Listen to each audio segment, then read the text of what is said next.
ఓం శ్రీ గురుభ్యో నమ. హరి ఓం. జయ శ్రీరామ్. మరుగుమందు. ఈ మరుగుమందులో రెండు రకాలు. ఈ రెండు రకాలు చూడండి. ఇది ఆయిల్. ఈ ఆయిల్ అంటే పసరులో ఆయిల్ ఉంటుందమ్మ. ఈ ఆయిల్ పసరు కలిపి మన శరీరంలోని 3 రకాలు మేము చెప్తాము. ఆ 3 ఈ ఆయిల్లో కలిపి బట్టలకు కానీ, చెప్పులకు కానీ, ఒంటికి కానీ, తలకు కానీ, శరీర భాగాలకు ఎక్కడైనా సరే పూయడం.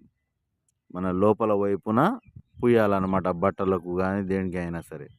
ఇది ఏమో పౌడరు. ఈ పౌడరు అంటే కడుపుకు పెట్టేది. కడుపుకు అంటే తినే దాంట్లో కానీ, తాగే దాంట్లో కానీ, లేకుంటే కాఫీలో కానీ, టీలో కానీ, లేకుంటే మన జ్యూస్లలో కానీ, థమ్సప్లో కానీ కలిపి పెట్టేది.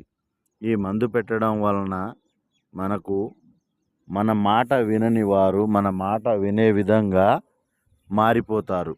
మన చెప్పు చేతుల్లోకి వచ్చేస్తారు. మనం చెప్పిందే నడుచుకుంటారు. అంటే ఆ తర్వాత మనం చెప్పిందే వేదం అన్నమాట.